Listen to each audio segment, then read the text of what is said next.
La Joven Orquesta de Canarias en el Festival de Música. Una revista para las literaturas insulares, las orquestas sinfónicas y su responsabilidad social. Un espacio para la difusión del grabado. La saxofonista Gran Canaria en el Festival Canarias Jazz and Más. La Joven Orquesta de Canarias participa por primera vez en el Festival Internacional de Música de Canarias. Ofrecerán 4 conciertos en Gran Canaria, Fuerteventura, Tenerife y La Palma, con obras de Mendelssohn y Tchaikovsky. Para sus integrantes es una gran oportunidad, ¿no?, de poder estar en una programación donde hay grandes orquestas, directores. Llevábamos ya temporadas trabajando en la incorporación de la JOCAN para espacios no habituales, y este año pues decidimos que se sumara, además con su titular Víctor Pablo Pérez y con Radulovich, un extraordinario solista. El concierto de inauguración del festival estuvo a cargo de Gustavo Dudamel, al mando de la Orquesta del Encuentro, en la que participaron 8 de los músicos de la JOCAN. De los conciertos más importantes, que es el de apertura, el concierto con la Orquesta del Encuentro y Gustavo Dudamel. Para nosotros es un honor que puedan participar en el festival. Su última gira culminó en enero de este año. Bajo la dirección de Vincent Alberola, ofrecieron el estreno de la obra galdosiana de la compositora gran canaria Laura Vega, el concierto de Año Nuevo en el Auditorio de Tenerife y otros 2 conciertos en Fuerteventura y Gran Canaria. El nivel en Canarias es extraordinario, existe un grandísimo talento. Nosotros hemos tenido la oportunidad de seguirlo a través del Sigue la Música, porque hemos trabajado con la Orquesta Sinfónica de los Conservatorios de Canarias. La JOCAN ofrece a los jóvenes músicos canarios la oportunidad de una carrera musical fuera de las islas, no exenta de dificultades. La dificultad es la dificultad que tiene una empresa, ¿no?, para salir fuera de Canarias también. En este caso no es tan habitual, pero muchos músicos han sido capaces de crear su espacio a nivel internacional saliendo de Canarias, sobre todo por el enorme talento que se encuentra, como decía antes, ¿no? Se consigue, es duro, pero tenemos la prueba de que se puede hacer.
La revista Tras de Mar, de Literaturas Insulares, nació en 2020 con una declaración de intenciones que recoge en su manifiesto Archipiélago Cosmos.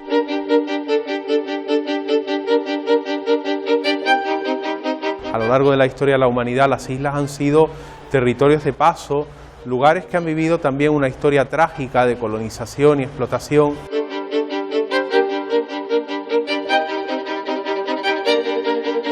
Pero también de intercambio cultural y de mestizaje. Tras de Mar, como recoge Archipiélago Cosmos, aspira a proyectar toda esa diversidad literaria de los territorios insulares de todo el mundo, uniendo generaciones, uniendo diferentes corrientes literarias en una propuesta común.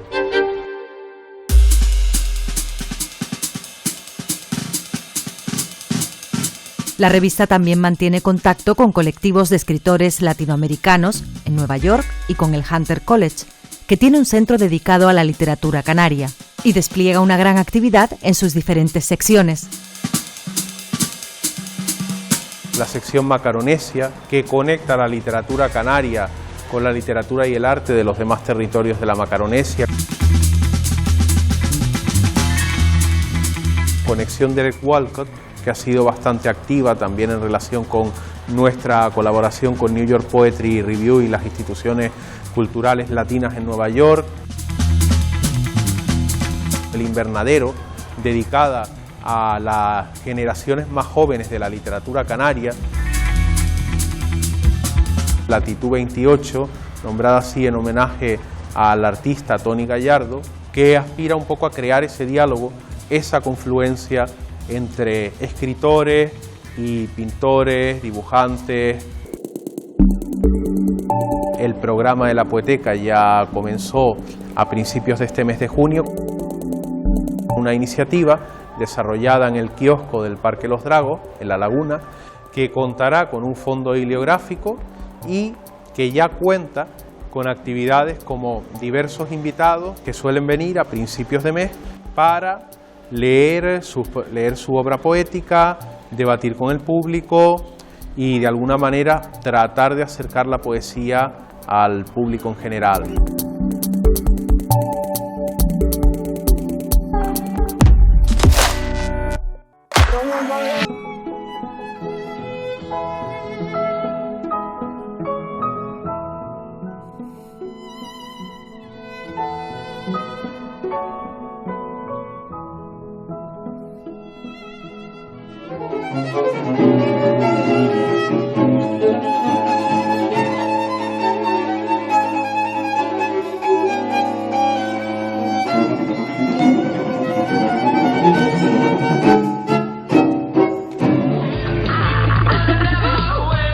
I asked you to move in with me. You said no. But I can't. You can. You don't want to.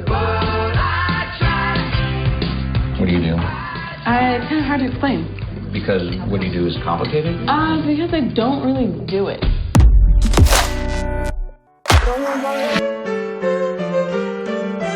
Esther Ropón es pianista, gestora cultural y profesora en el Conservatorio Profesional de Música de Tenerife. Actualmente dirige una investigación sobre los programas socioeducativos de las orquestas sinfónicas. Los proyectos socioeducativos de las orquestas sinfónicas podríamos decir que se engloban en dos grandes vertientes. Por un lado son los proyectos juveniles y en ese campo creo que el sistema de orquestas juveniles de Venezuela nos ha dado una buena lección a Europa en lo que significa la educación juvenil y lo que significa la música clásica, que no entiende de esferas, no entiende de límites y no entiende de estratos sociales. Y por otro lado están los programas socioeducativos que desarrollan las orquestas sinfónicas, destinados a todo tipo de públicos, donde la orquesta se baja del escenario, sale de su zona de confort y se acerca a los barrios, a los colectivos más desfavorecidos o que quizás no alcanza a tenerlos como público. Uno de esos proyectos es el de la fundación del director venezolano Gustavo Dudamel, que con su Orquesta del Encuentro acaba de inaugurar el Festival de Música de Canarias y su primera residencia en España. La formación está compuesta por jóvenes estudiantes de América, España y Portugal. No solo implica para ellos una importante tarea de cara a formarse como futuros músicos en un grupo además de excelencia como es la Orquesta de Encuentro que ha traído ahora mismo Dudamel, sino además les prepara para una sociedad más justa, para una sociedad más igualitaria y para la sociedad que aspiramos tener todos y en la que nos gustaría vivir a todos. Implementar este tipo de programas en la sociedad depende de la actuación conjunta de varios actores sociales. Los conservatorios juegan un papel importantísimo en la educación musical, en Canarias concretamente, pero no podemos olvidar que son centros de formación, son centros de excelencia, donde se forman jóvenes con vistas a un futuro también profesional. La apertura de estos centros a la sociedad está más que demostrada, sus programas año tras año así lo destacan. Pero no son solo ellos los que lo hacen, las escuelas de música en los municipios realizan una labor muy importante y en este campo también las orquestas sinfónicas tienen que implicarse, tienen ese deber moral de implicarse en la sociedad, no solo con los más jóvenes, sino también alcanzando otras edades, sobre todo público adulto y otros colectivos a los que de alguna manera se les privó o se les ha privado del disfrute y de la participación activa de la música. El hecho de que el Festival de Música de Canarias se inaugure con un proyecto social y educativo demuestra que las cosas están cambiando.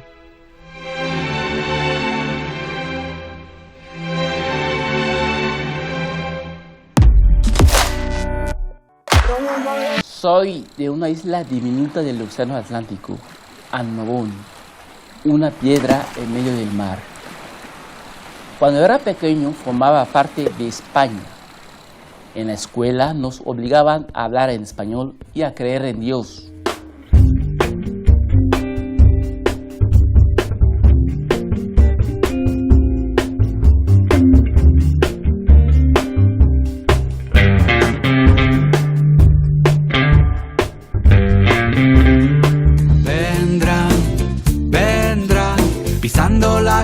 Del pasado que fue, vendrán,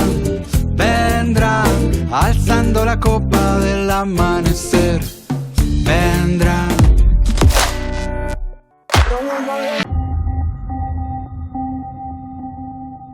La Fundación Caja Canarias, en la Plaza del Adelantado de San Cristóbal de la Laguna, expone 72 fotografías inéditas de la Guerra Civil Española, provenientes del archivo fotográfico de la Agencia EFE.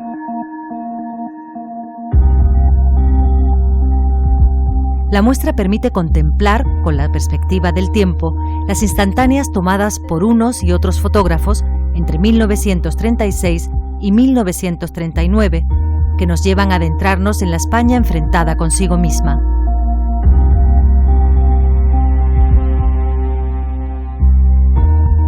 En un conflicto donde la imagen fotográfica tuvo un papel trascendental, una de las claves del discurso de la exposición es la mirada de los fotógrafos.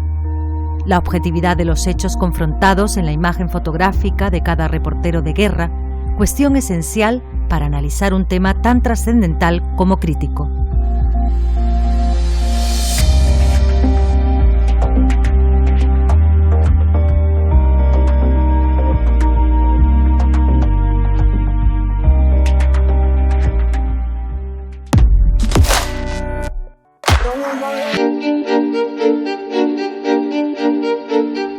El taller de grabado del Cabildo de Gran Canaria lleva 40 años impartiendo formación en obra gráfica. Mantiene una programación regular de cursos y exposiciones y ofrece becas a artistas y préstamos de sus instalaciones. Es un espacio de trabajo, también de encuentro y de promoción, en el sentido de que la obra que se realiza aquí la intentamos mostrar, se hacen exposiciones itinerantes, concursos. Como es un espacio de intercambio y también pues de participación, pues nos subimos a determinados trenes que interesan y bueno, pues así, compaginando lo colectivo con lo individual, nos mantenemos siempre en marcha.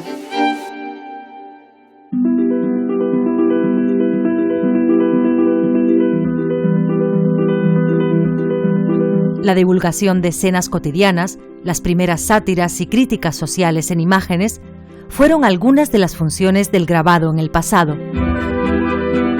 La difusión de las imágenes ha sido algo que se ha perseguido prácticamente desde la prehistoria. lo que se pretende es una fórmula económica en la que esas imágenes se pudieran reproducir. Al principio se utilizó tacos de madera, que es la xilografía, para hacer desde cartas para jugar, naipes, a estampas religiosas. En el momento que se inventó la imprenta, esa esclavitud que tenía el grabado, digamos, para reproducir cosas que solicitaba el mercado, se perdió, y el grabado quedó de alguna manera como libre para hacer, con una vocación mucho más artística, más creativa y menos reproductiva. El grabado ha estado siempre muy en contacto con el pueblo. Lo más conocido es la literatura de cuerda, estos cuentos que llevaban los trovadores por los pueblos, que se reproducían con xilografía. Era el periódico de la época, antes de que se inventara el periódico oficial.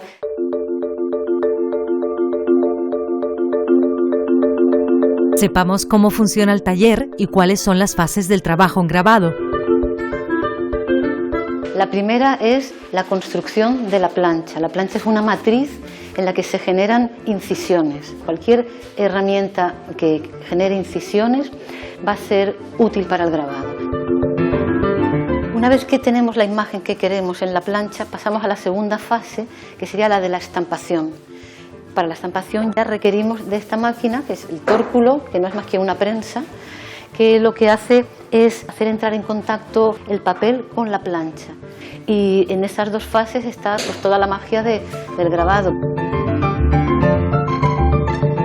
Este es un espacio abierto, no solo para profesionales, también para estudiantes o para personas que no sepan nada de grabado y que tengan interés en aprender las técnicas. Quiero que sea también una entrevista invitadora para que conozcan el taller y hagan uso de él, que para eso existe el servicio.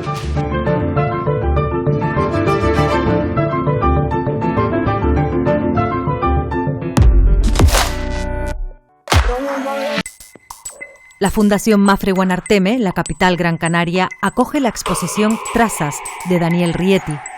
La muestra reúne piezas en diferentes formatos y soportes, pintura, collage, dibujo y una serie de objetos encontrados, apropiados y transformados. Esos elementos que encuentro en mi entorno más próximo tratan como de generar una conexión entre la obra plástica más puramente visual, realizada en diferentes formatos, como pueden ser desde el DIN A4 hasta estos carteles grandes publicitarios, ¿no? Que al final terminan como por recontextualizar el entorno, el objeto en sí, e incluso el diálogo y las lecturas y conexiones que se generan entre la propia obra más puramente plástica y estos objetos cotidianos. El lenguaje de la publicidad y su doctrina consumista es uno de los temas en los que el artista centra su trabajo.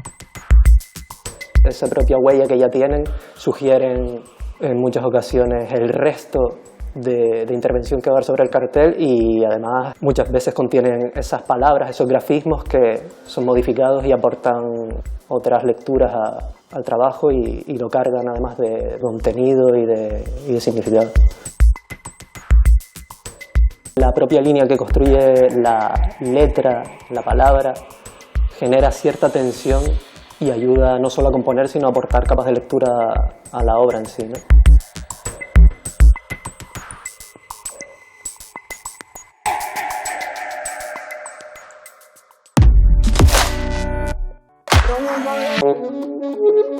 Comenzó con el timple, teniendo como profesor a José Antonio Ramos, pero a los 8 años cambió de instrumento y rumbo musical. Me encantaba Extremoduro porque mis padres ya me lo ponían desde chiquitita, y había una canción, Buscando una luna, que me fascinaba y tenía un solo de saxo increíble, y yo, sin saber muy bien qué instrumento era, pues ya me imaginaba ahí un poco tocándolo, y dio la casualidad que mi tía tenía uno ahí abandonado en el armario que no usaba, y me lo prestó y aquí estamos.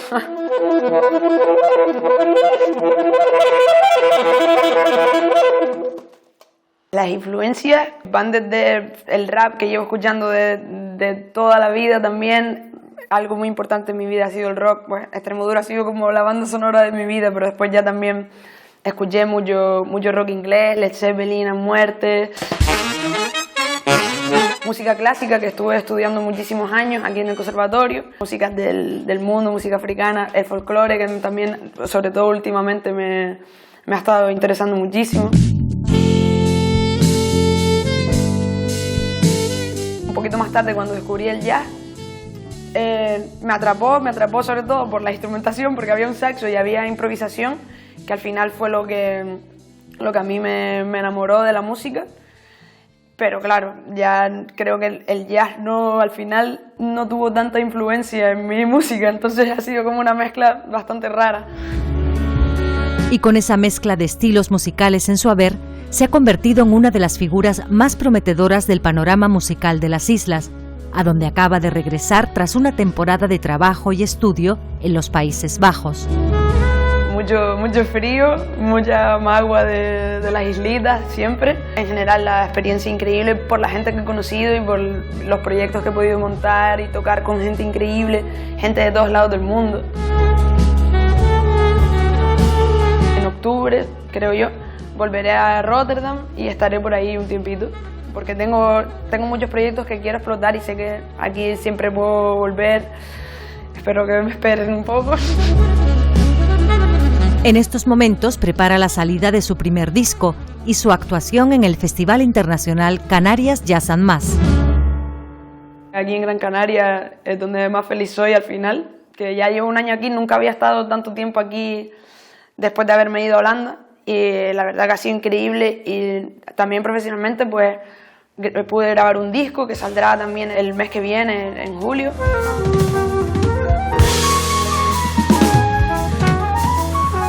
Son los temas que se podrán escuchar en el concierto y lo que recoge un poco pues mi visión de la música y todas mis composiciones, excepto un arreglo que ya se lo encontrarán ahí. Tanto los músicos como el estudio, como todo, hemos puesto muchísimo amor y mucha ilusión, así que deseando que vea la luz y a ver qué tal el resultado.